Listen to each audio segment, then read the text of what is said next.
Tim Walling here with SC Legal Carry. We train people to get a CWP in the state of South Carolina. If you need a concealed weapons permit, please look us up online at sclegalcarry.com. We're going to install this Boyd at one stock on this Ruger American. This is a 243, and there's plenty of videos out there showing you actually how to put these things on. I just want you guys to really take a minute and think about it as you put them on and pre-install it to make sure everything fits. You only have one opportunity to get those lugs to attach to this barrel properly and get it screwed in place before your epoxy sets up. So let's get started with our install. My nephew got a new stock for his Ruger American. This is a Boyd stock, and it's a wood laminate stock. It is just a gorgeous piece of wood here.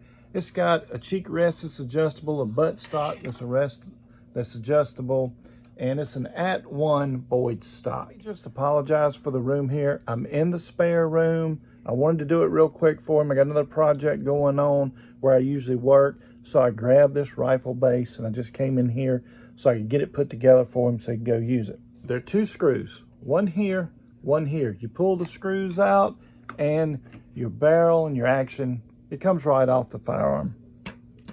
So we don't need this stock anymore.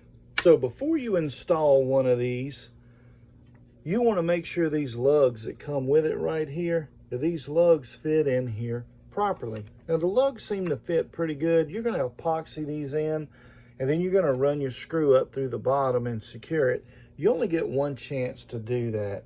So always lay the gun in, make sure it's secure. And let me show you what the problem was with this one. So this rifle has an adjustable trigger.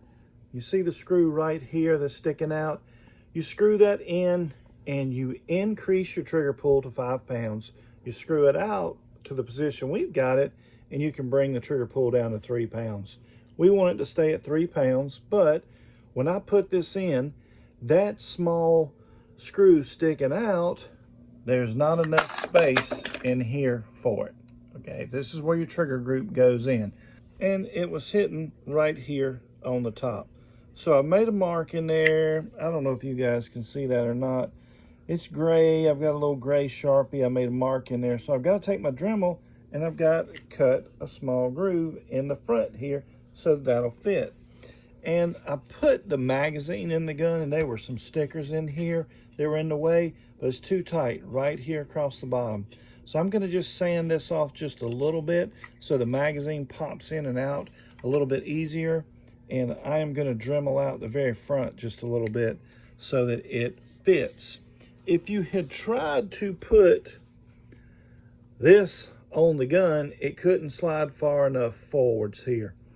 So you'd have been in trouble if you had epoxy inside this gun already and you weren't able to assemble it. So let's go do our work on it, and we'll come back and then we'll assemble. If you guys can see right inside there, you see where I have cut that groove in it, just use the Dremel.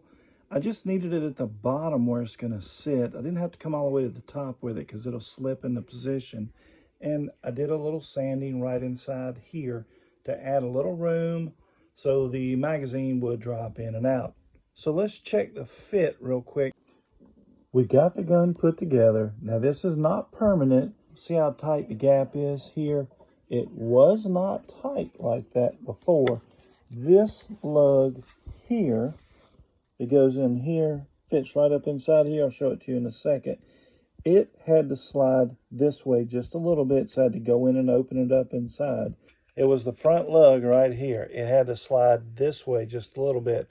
So I took my Dremel and I cut it out here, and right up underneath here, I had to cut it out so it would come this direction just a tiny bit so that it would match up.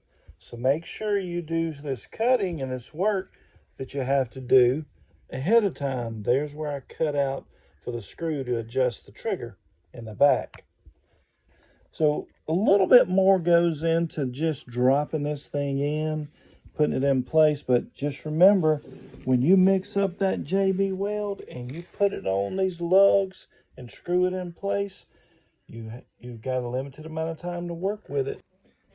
Before we mount these lugs in here, we're going to put a little bit of grease. Also going to apply grease here to where those lugs are going to attach. We're going to put some grease in this hole. We do not want to get any of the epoxy here on the barrel, in the hole on the screw or here, and also right back here. We've got some thick grease on the barrel. We don't want the epoxy to stick there. And we put some thick grease on these screws to get ready to put those in. We don't want it to stick. We've already got our wheeler wrench set up between 30 and 35 inch-pounds so that we can put these screws in. So let's get our epoxy mixed up. Let's put it inside here and back here, and then we'll mount these guys in here. And we're just going to mix up some JB Weld epoxy here. Take a quick look at the fit on this. Isn't that nice? They did an excellent job making this. This thing is just beautiful. So we put our lugs in, we put our Bondo in it, or our epoxy. I keep calling it Bondo. We put our epoxy in there, and we screwed it in nice and tight. You can see the grease in it. We'll clean all that up later. We wiped all this down. We want to make sure we don't have any of that epoxy sticking out in here and getting on the gun places we don't want it. Should be ready for him tomorrow. Should be all dried and set up. That stock looks beautiful on this gun. Man, that turned out really nice, didn't it? Look at the wood grain in that. He is ready to go hog hunting with this. Have fun, Lance. Enjoy yourself. Don't push your responsibility as an adult off onto a child. Buy gun locks and gun safes. Till next time, folks. Be safe.